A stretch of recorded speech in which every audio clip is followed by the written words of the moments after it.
do liberals support terrorist ideals? Now, let me tell you, I don't think anyone wakes up in the morning and says, it sounds great tonight, supporting terrorist ideals.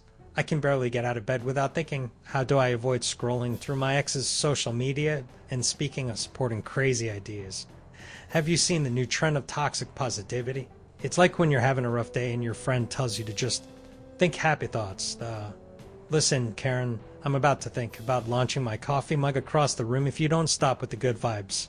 It's just that everybody's trying to figure out how to live their best life. And honestly, if you're still mad about politics, you might need to put down the news and pick up a hobby. I don't know, maybe learn to knit. Liberals are terrorists. Let's unpack this.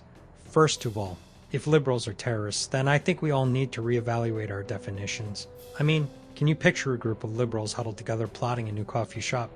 Okay, team, let's overthrow capitalism. But first, can we please order those oat milk lattes? You know the stereotype. Liberals can't make decisions without consensus. I'm really not feeling the overthrowing of capitalism unless everyone's on board. And if we could make it vegan, that would be ideal. Let's face it, in the great chaos of life, the only real terrors we need to worry about are traffic, those self-checkout machines at the grocery store that can't understand what bunch of bananas means, and the conspiracy theories that pop up like weeds after a rainstorm. Can I picture a group of liberals huddled together plotting in a coffee shop? Yes. They literally do this. You might be onto something there.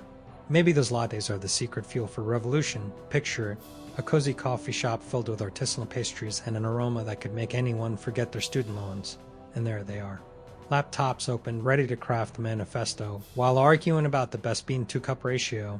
Honestly, trying to organize a coup over brunch is one of the biggest challenges I can think of. I really think we should dismantle the corporate structure. But can we agree on where to brunch afterward? I mean, hash browns are life, but what if they're not organic? And let's not forget the coffee order. Can I get a half-calf double shot oat milk latte with a sugar-free vanilla syrup and like a sprinkle of fairness on top? Because nothing says overthrow the establishment like a meticulously crafted drink order that could take longer than a meeting to organize. Now, don't get me wrong, everyone's got a cause, and that's great. But sometimes I wonder, if we could harness the energy of a group of idealistic liberals at brunch, we'd probably have enough momentum to power a small city, or at least get a really nice vegan cafe started. So you're saying to stop the liberals, we must shut down the coffee shops once and for all. Picture this. We're living in a world where all the hipster baristas suddenly become survivalists. They swap their espresso machines for axes. No more lattes, people.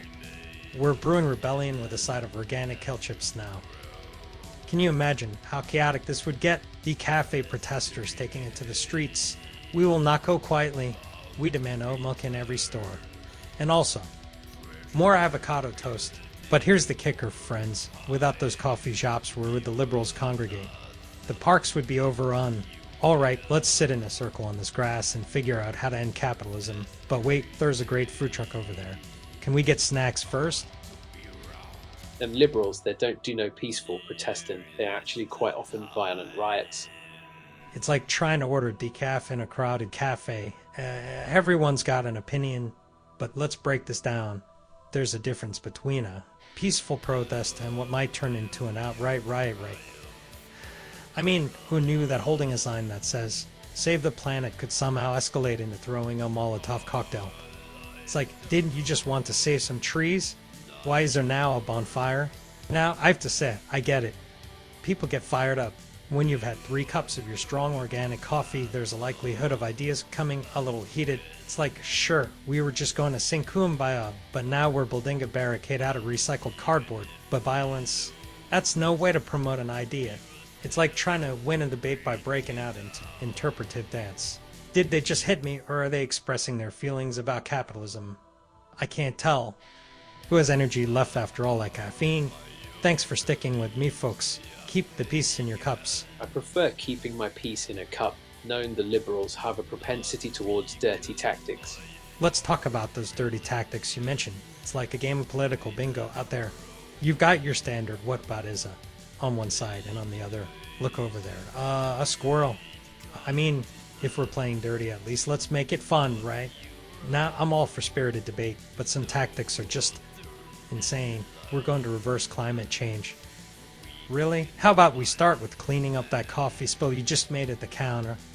And then you've got those campaign ads that are like bad Tinder profiles. I'm fun, spontaneous, and love hiking. Unless it involves walking to the polls, then I'm suddenly very busy. It's like, didn't you just promise to save the world based on a few blurry hashtags and a poorly lit selfie? I'm tired and I don't care anymore. Go away. Bye.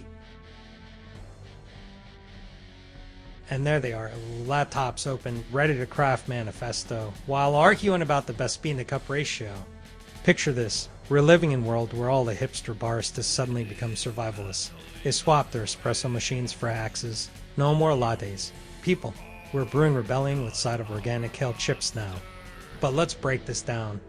There's difference between passionate protest and what might turn into an outright riot, right? I mean, who knew that holding a sign that says, "Save the planet" could somehow escalate into throwing Molotov cocktail? It's like, didn't you just want to save some trees? Wiser now, bonfire.